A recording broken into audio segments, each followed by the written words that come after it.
the way we're going to go, and I'll keep adding people in as we go.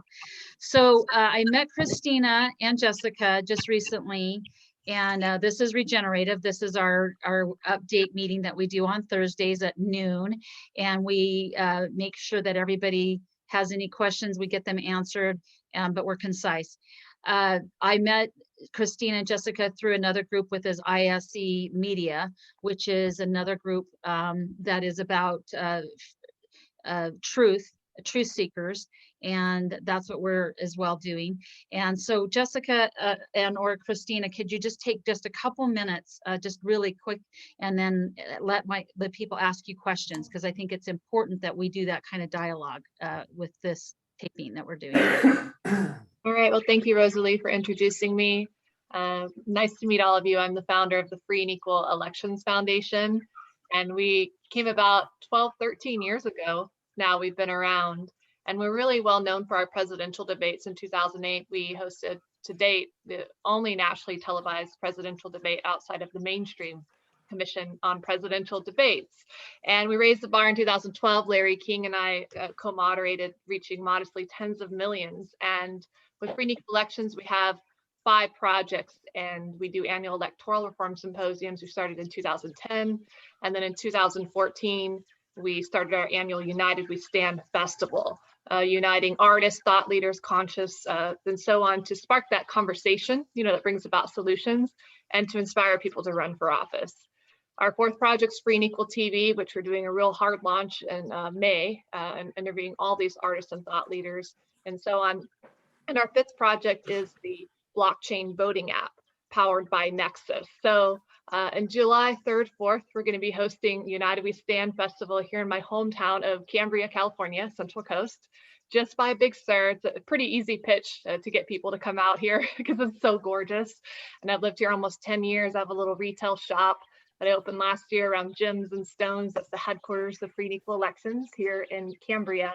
And so we have speakers, so many diverse speakers and artists, from Brock Pierce, an independent that ran for president, cryptocurrency billionaire, to Cindy Sheehan, who lost her son in the Iraq War, and G. Edward Griffin, of the Creature from Jekyll Island, renowned monetary expert, to Jim Cantrell, the co-founder of SpaceX, and the artist as well.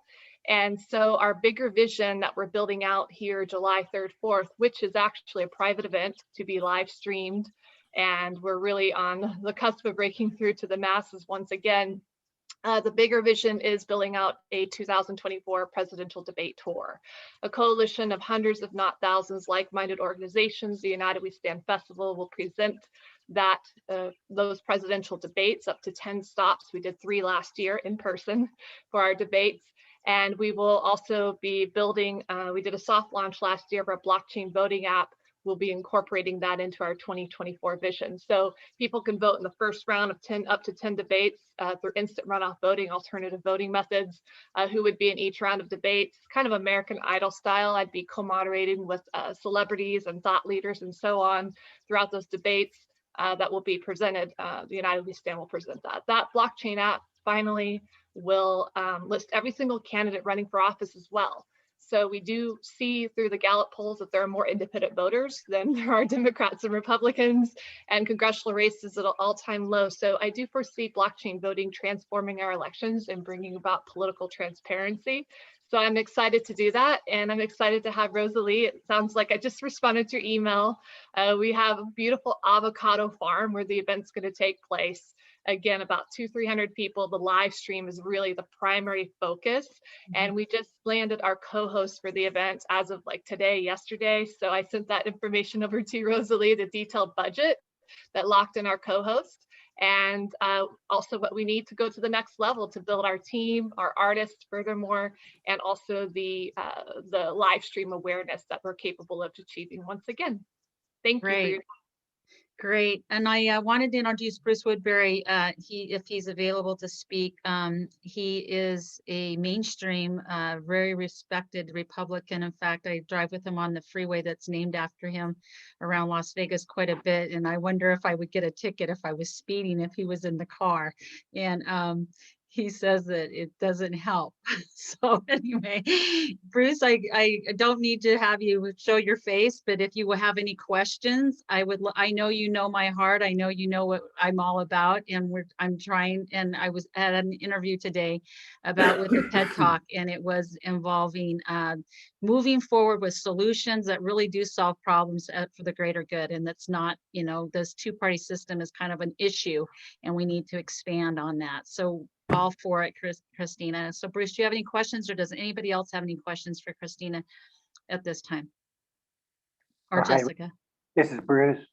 As you know, I'm tech challenged, so I probably can't even show my face if I wanted to. But yes, I know you very well, Rosalie, but I'm here anyway. And great people involved, and just look forward to listening and learning and hopefully participating at some point. Okay, thank you. I love that he says, I know you really well and I'm here anyway. I love that. So yeah, he has a big heart and a conscious mind for community as well. Does anybody have any questions for Christina about this, what she's trying to do? It sounds to me like we can help you with promoting you and with our network of this live stream. And I'm going to show up with my RV and help, set up whatever I need to help and get involved. So pull up my shirt sleeves and get moving. Yes, Rodney, you're on mute. You're on mute. How do we connect with Katrina? Christina, do you want to put it in the chat? And I will as well, if, send out a little thing, but if maybe Jessica could do it while you're answering questions. So if Jessica can put it in the chat. Yes. Yeah. Thank you. Jessica's our operations director. She's involved in every single moving part of this movement, this idea that has been decades in the making. The time has come, so she'll put that information there. Our website is freeandequal.org. And let me clarify, it's a nonpartisan. This is right. It's a complete, when we say fair and equal elections, we're not promoting one party over the other. We just want everybody, we hate the thought that people are making the claim that people are cheating and that they even have the possibility of being able to do that. We just want to make sure everybody has the right to vote and that, we're all on the same page with that we use our network for that. Is there any other questions? Alberto. Christina, well, it's great what you're doing.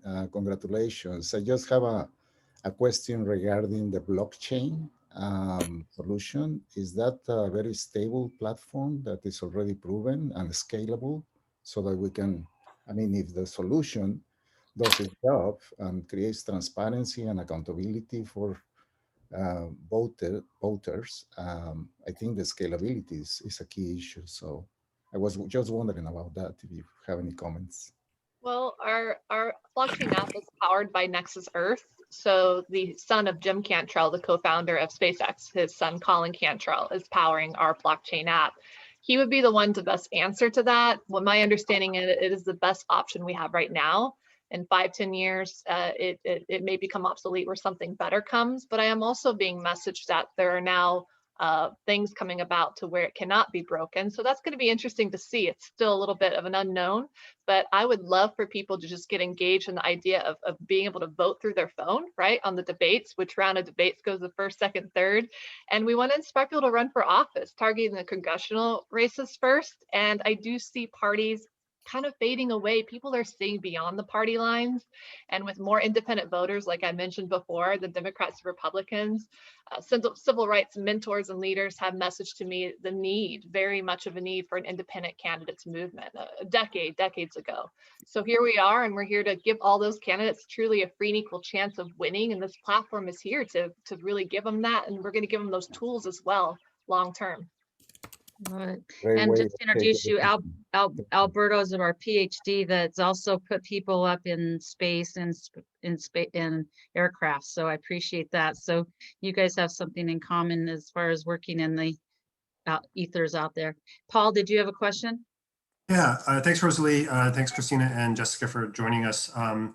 Actually, it's interesting, Christina, Rosalie and I first connected over the question of accountability and transparency in elections when I was working on building a platform for civic engagement called democracy.com. So I'm really interested in, that didn't work for various reasons, but I'm really interested in how you're approaching this. Curious as to whether you see the blockchain system being a way that people can also contribute to campaigns and have that kind of marked, whether that's like micropayments or whether it's being, recognized and recorded for the fact that you volunteered or that you were a poll worker or all those other things that are involved in civic engagement that we kind of forget about. We lionize our elected officials and forget that it's the citizens that make our society work. So I'm curious if you guys have thought about that at all. Very much so. The next phase beyond United We Stand, which actually has been backed by a blockchain billionaire as a co-host, just a spark to get it going, and into what I said in the live stream. But the next phase and so on is building the blockchain app, and everything that you're mentioning is exactly the direction the blockchain app will go in. As we elect leaders that have backgrounds of technology, leaders that aren't necessarily seeking to run, but are asking the community to run, I foresee a lot of them having technology backgrounds and integrating blockchain voting into the system when elected, targeting Congress first, just a couple hundred seats. And that will result in the power shifting from the federal to the local level where people could vote, govern, finance, and so on. So it will be definitely a tool where candidates can receive support, not only monetary of all different alternative sort of sources of money beyond the Federal Reserve note, right, but into crypto and so on, but also the exchange of celebrities and artists and thought leaders who want to support these sort of campaigns and organizations and so on, and coalitions of so like-minded individuals. So it's really beyond money at free and equal elections. It's always, it's just for our country, it's a duty. And I'm so honored to be a part of this, a visionary that eventually will be handed off onto a decentralized platform, free and equal elections. So it can be here for long after my time here on Earth. So that's where I'm at with the vision. And what I love is it's really about it. She's strong on accountability. So that's how I see it. Is we've talked about that confession of judgment that we've talked about on this, where we align a coalition of candidates that are willing to stand together on 3 or 4 key points that really are nonpartisan, but that are bipartisan or whatever you want to call it. They span the whole group, and they are for the greater good. They are to level the playing field and make it so everybody has a free or fair chance to thrive, and be willing to be accountable using, I would hope, something like the Accountability Act application which we're working on. So we're really in line with this, and I really am excited that if we could put this all together. I mean, in my mind's eye, I'm just thinking this is not a big puzzle piece that's that difficult to put all together, and what a huge legacy changing, game changing this would be if we could really truly do that. And I know we can if we just align. So anybody else have any other questions for her? Okay, love to have you stay on our call, Christina. Michelle Jackson's also on the call. She is with the Junior Academy. Wanted to kind of point out we're here. I'm introducing just people who have just maybe just new on our platform, and we've got other people here as well that are new. But just, do you have any questions for her, Christina? Or Michelle, do you have any questions for? Were you able to hear what she does or what she's doing with the fair and equal elections? Yes, I think I have the gist of it. Thank you. Okay. Do you have any questions or anything? Not at this point.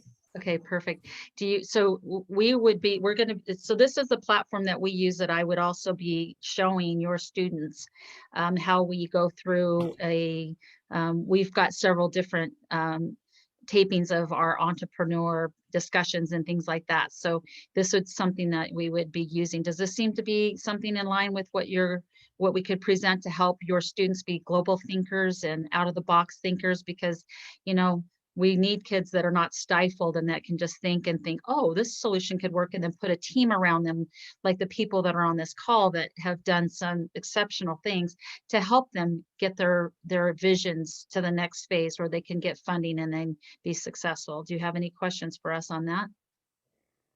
No, I don't think I have any questions. I would say that probably the best way would be individuals want to get involved with volunteering. So I don't know how much people on the call know about junior achievement, but all of our programs are taught by volunteers from the community. So that's a great opportunity to get in front of kids and share not only Jay's curriculum, but just, best practices in general from the business community at large and the community at large. Okay, yeah, we will be working with you on that and getting more dialogue with you. And I wanted to introduce you to Michael Hayden, who's on the call with us right now. He's the one that will be heading the IT program for the students that we're working with the Delta Academy. So super quick, there's some of us that already know about it, but just and she knows about it. I've already talked to her about it, but I just wanted to introduce the two of you. But the students would be involved in 6 hours a week, and for about anywhere between 6 weeks to 16 weeks, depending on how certified did they want to get, how much money do they want at the end of the day I don't like saying at the end of the day, but I really mean at the end of the 16 weeks, how, what kind of income are they looking for? So do you want to give the group an overview really quick, Michael? Sure. Yeah. So the program we have is sort of a hybrid program where we do a lot of things that are online, asynchronous, and then we develop hands-on labs that we do in person. Every few weeks, we'll go in and do some hands-on. The industry certifications that the students receive are from CompTIA. So they'll get IT fundamentals, A+, Net+, Security+, and they're able to get jobs within the industry. So they get a lot of hands-on experience, and we just give away our gold and make sure students are prepared to start careers in IT and then continue on depending upon what their interests are, but they get a really good understanding to be able to utilize technology. It really doesn't matter where they're starting at. We bring them up to that level. So we have a series of different sets that we go through. We do a lot of test prep. It's not like a boot camp. They get integrated and learn everything about it. So they get certified, and we have about a 75% success rate in the pilot programs that we've done in comparison to the industry, which is less than 30% even for colleges for students to get certified. So it's a pretty good program, and we make it very interesting and fun. Without using a shock collar, right? We have those though. We do have those. Yeah, just in case. So Paul and Rodney and Mike, while you're still not muted, Mike, can we give a 30,000-foot view on what we're doing with this application for accountability if anyone wants to? And Leo, I'd like you more involved in this discussion too, if you're up for that and you feel like you have you would like to join in with this IT group that's forming, that's got some great ideas. So I'd like some updates if we can get those real quick and get everybody on the same page. Yeah, let me thanks, Rosalie. And let me share really quickly. This is something that Rosalie and I have been working on and talking about for some time. And it really is about the core elements of accountability and how we bring that into a space where we're doing things for each other, right? And that could be a small group like this. It could be an electoral campaign. It could be a workplace. It could be communities, whatever it is. People come together and make each other, ask things of each other, make promises to each other. And then, we all know that in modern society, a lot of that kind of falls through your hands and doesn't actually get done, or doesn't get done the way that you expect it. And so what we've been working on is a way to be much more objectively clear about what it is we're actually asking for, what we've promised to do, whether that's actually happening, and whether it's been done.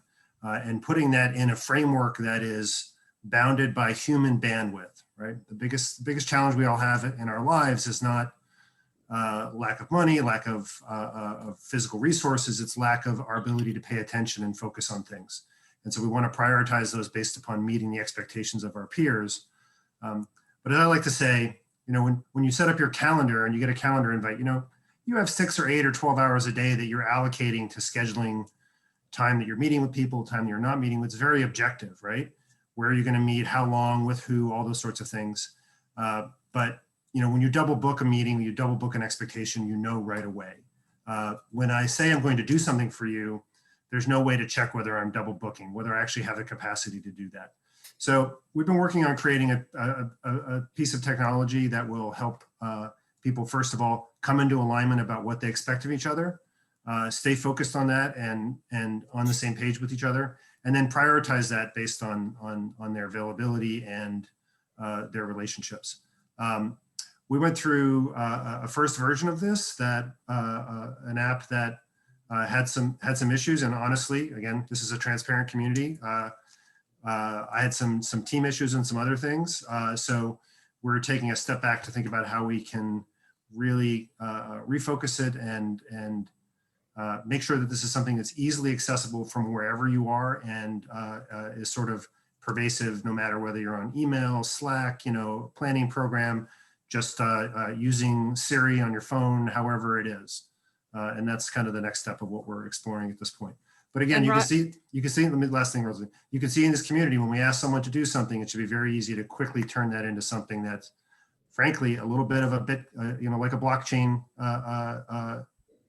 token, right? It's something that's solid and we can all look at and know and move along the path. Thanks. That's what I was going to point out, is that we're trying to do a blockchain technology around it so that so you can see it. It's very transparent. You say, this is what we need.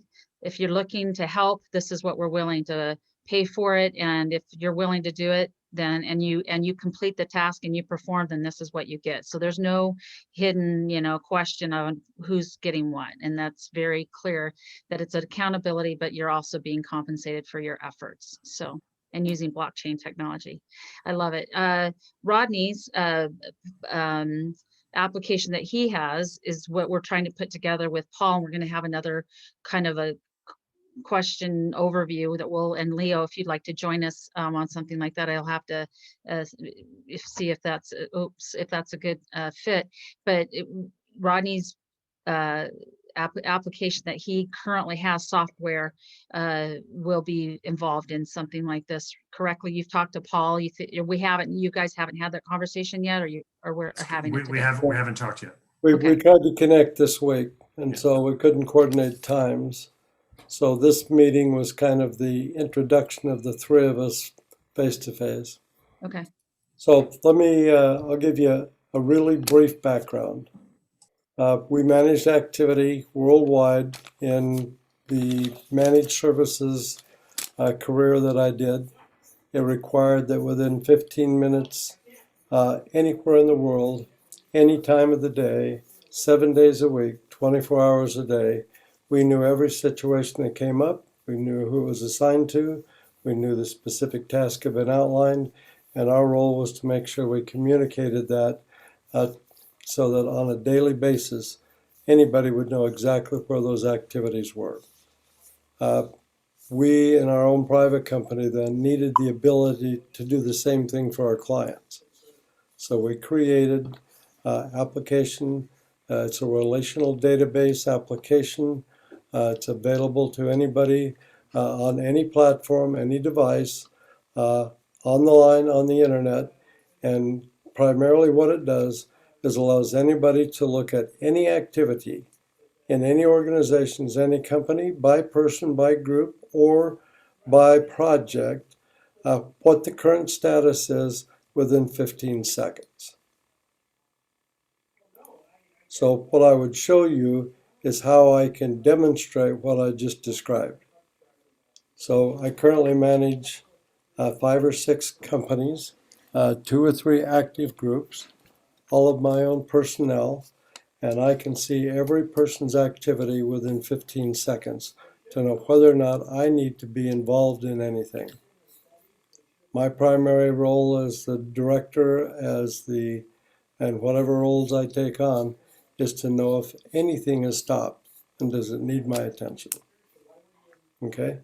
So that's what our software, we have a suite of software packages that do it from any different level so that they can be easily used, managed, and installed. And you're looking at what we call our Ops Force Pro. So it's the force of day-to-day operations in real time. And it's a professional version.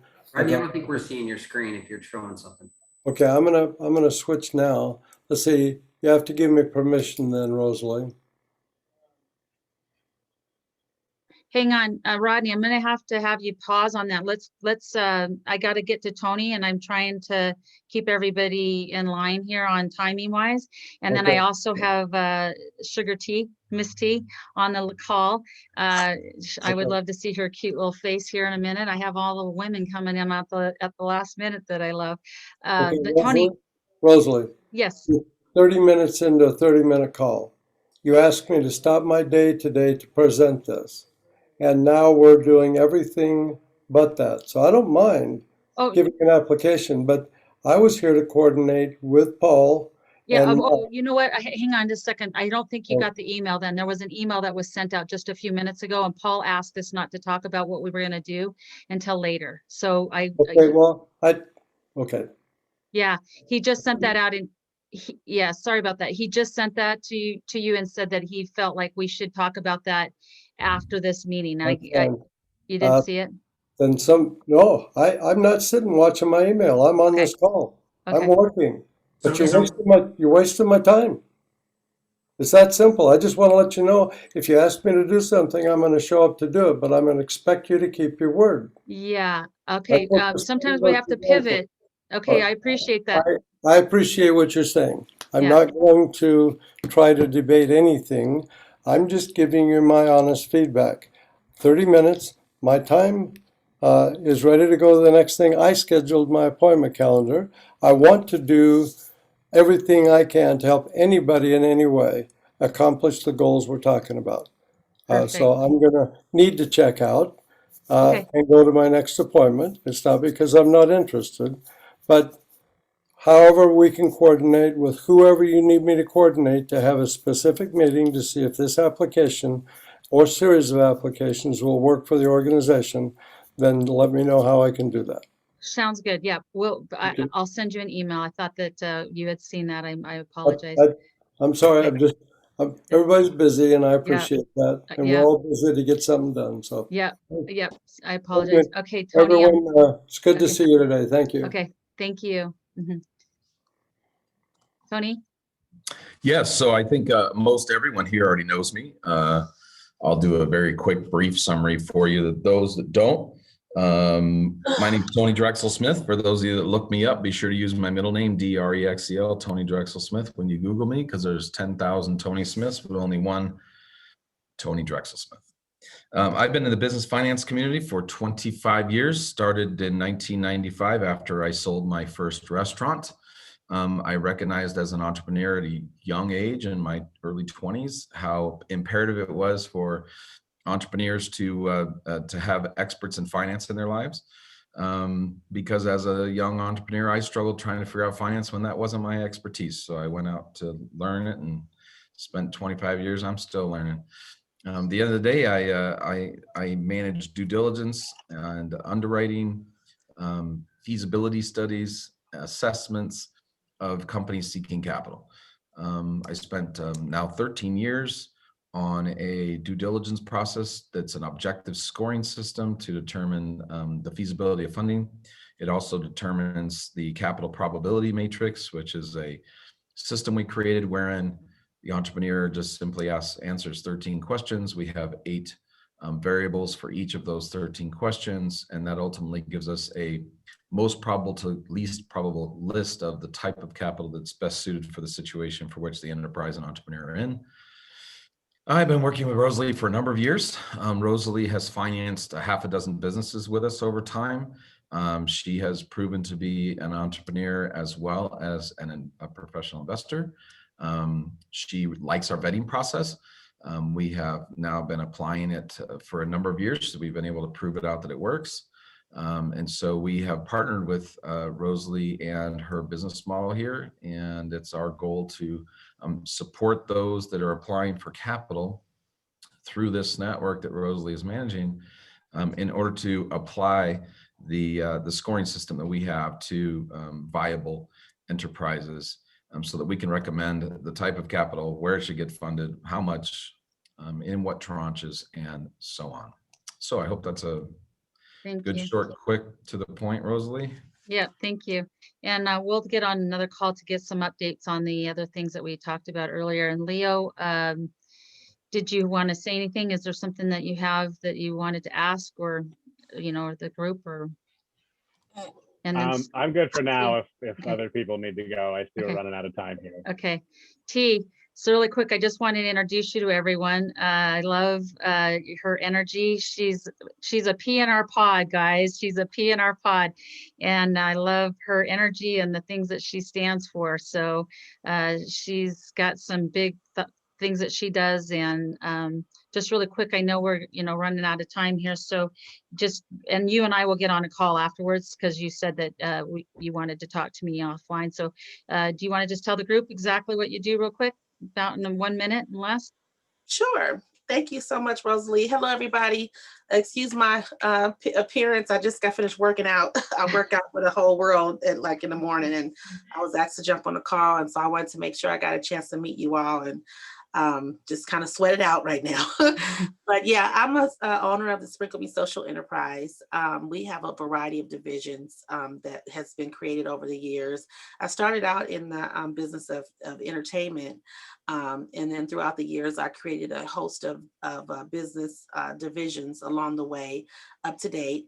And they are a variety of services and products. And we also have a nonprofit division, which is a division that provides support to a variety of underserved and underrepresented populations in different segments. And we focus in on trying to end or just balance out dysfunction, and at the same time try to provide support to help people keep from falling through the cracks. And that's from initiatives that we sometimes get out and try to get collaboration of people who are on the like mind, and then to our ongoing programming as well, just from day to day, that we've been able to really give a variety of support for a variety of reasons. So in 1 minute, that's how I can spin it, and I'd love to give you guys more information at one point, and looking forward to learning more about you all.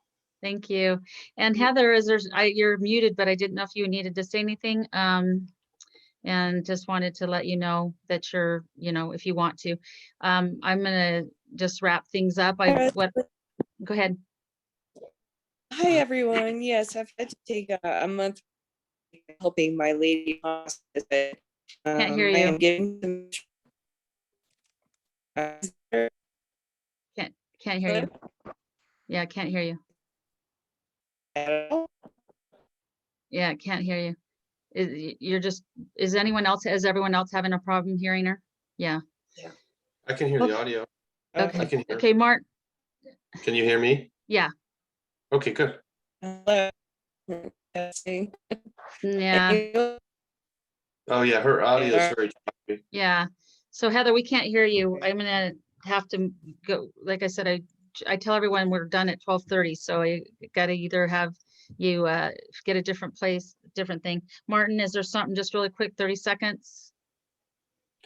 Hi everyone. I'm glad my audio is working. I'm just here to catch up and get to know everyone. My interest and position is to get more exposure, raise some funding and awareness for a project and product process that we've developed extensively inside of the last 3 years, into which we have a microbial enzyme inoculant. It accelerates the decomposition of waste into a saleable compost. So we have the ability and proven processes to digest synthetics, more or less breaking down the carbon chain and making it a earthly matter or a compost rich black dirt. And that process, depending on the feedstock and the preparation, works in 5 to 10 weeks. Okay. All right. Well, you guys, I appreciate this.